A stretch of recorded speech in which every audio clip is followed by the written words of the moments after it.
Mau beli yang mana, sis?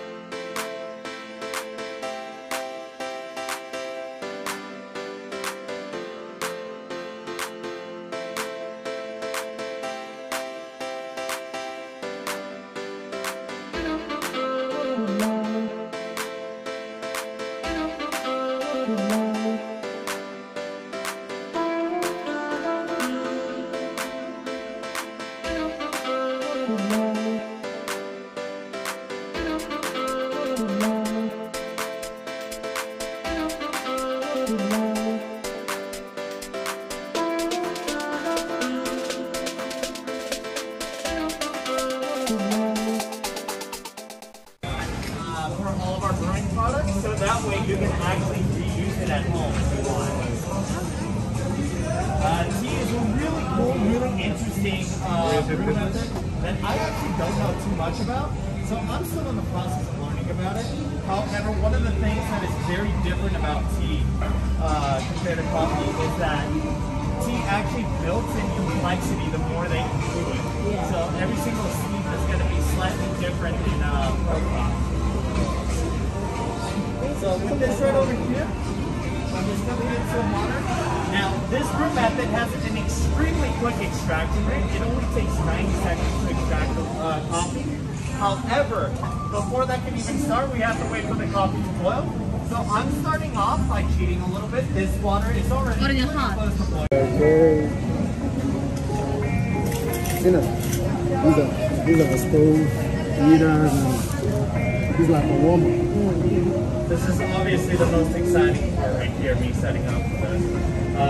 But this is a really cool brew method. It's one of the oldest and the hottest that we have here at the roastery. It was invented around 1830. 1830, yeah.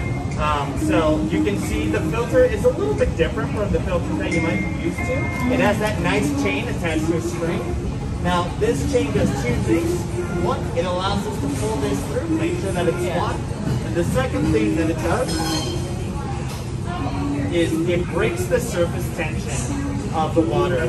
So this water is going to go up to a boil, and if we didn't have anything breaking the surface tension, it could either boil over, or it could even hyperboil and shatter the flask. Right. Just for general, personal preference, I don't like shattered glass all over me while I'm making my coffee. If you're making this at home, you do you, obviously personal preference. This is just one thing that I personally like to do. There we go.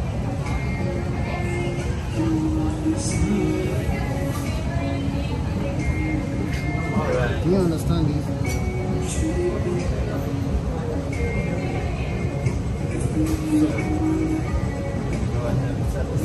Now you're starting to see some bubbles rise up. Yeah, from the let's bottom start of that boiling. chain. We're going to wait until those bubbles come up a lot bigger and a lot faster. We want them to look like champagne bubbles. Yeah. Rise up a lot more consistently now. That's what I'm looking for. So you can think of the heat that's happening in this, the thing introduced as energy, right? And right now it's being able to escape from that hole. However, the second that I set it down like that, you can see that pressure starts to build up, and that's what actually forces the water up into the upper vessel. Transfer of energy. Oh yeah. This is what I'm telling you about. Extraction from the lower part to the upper part. Wonderful, and we're starting to get those bubbles. Nice and steady on that second one as well. Alright, that's just a nice. You know what's bringing the pressure? Now you can see there's still a little bit of water down here in this lower vessel right over there. What that's doing is creating agitation, right? So as this coffee is being brewed up top, it's constantly being bumped by that water and that energy, right? So what that does is it releases a lot more of that caffeine and those beautiful oils and sediment which determine the flavor profile of the coffee. I'm gonna go ahead and give this one a stir. Sure, start. 3, 2, and 1. So this first part right over here, I'm just holding the coffee into the water, right? Kind of like a first date, they're just getting to know each other. Nothing too serious at this point yet. And that is known as the blooming process. Whether it be for a pour over, a Chemex, a Siphon, whenever you are manually brewing coffee, you always want to make sure to give it a second to breathe and a second to bloom. The reason why we do that is because it allows for the carbon dioxide that's trapped inside of the coffee as a byproduct of roasting to escape. If you don't do this, you're going to get a very distinctive bitter note to the coffee, which isn't inherently a bad thing. Like I grew up with Boy Scouts doing all of that stuff. So I specifically grew up with a bunch of kids who did not know how to make coffee to save their lives, right? So whether it be Stockholm Syndrome or nostalgia, I just like that taste. However, if you're spending a lot of money on this coffee, you deserve to get the actual taste profile that you paid for. So this process is extremely quick, taking around 90 seconds. This one's already over halfway done. This one is just about the halfway point, so I'm going to go ahead and give it another stir and fully incorporate this.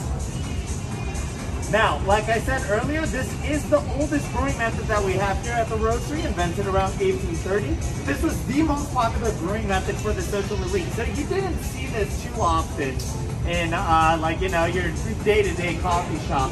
However, if you had a lot of money, you probably had one of these at home, or you knew someone who did. Right now, that last coffee is finished, so I went ahead and turned off that light. Because that energy is no longer being introduced into the coffee, gravity, the lazy bug, can finally do its job and push that coffee back down to the lower vessel. We're gonna know if I did my job properly, if at the end of this it has a nice out rounded dome or mountain. Here at the roastery, we like to call them meatballs.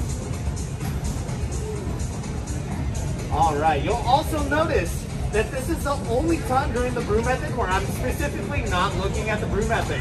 That's because that gives me a lot of anxiety. It lets me know whether or not I know how to do my job, right? So this is normally the part of the time or the brew method where I'll look at it and I'll ask someone and I'm like, how's your day going so far?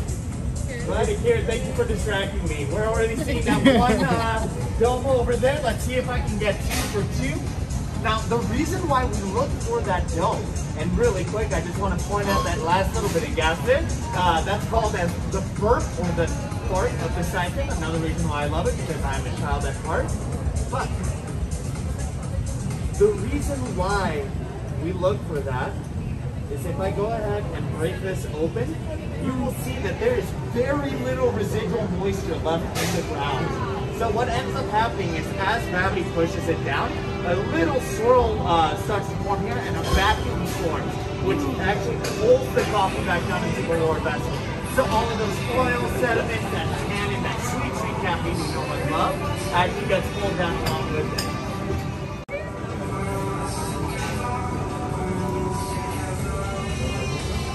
I love pouring it like that because you can see like almost glass-like structure of the coffee. It's very, very clean because of the filtration and the process that we have. Now, this siphon is extremely hot. The bottom water vessel right here stays consistently at 212 degrees. The upper vessel stays consistently around 202 to 205 degrees. So, because of that, we do recommend waiting a couple of minutes before you drink this, so that way you don't burn off your taste buds. Like I said, you're spending a lot of money on this coffee, you deserve to actually enjoy it. Thank you.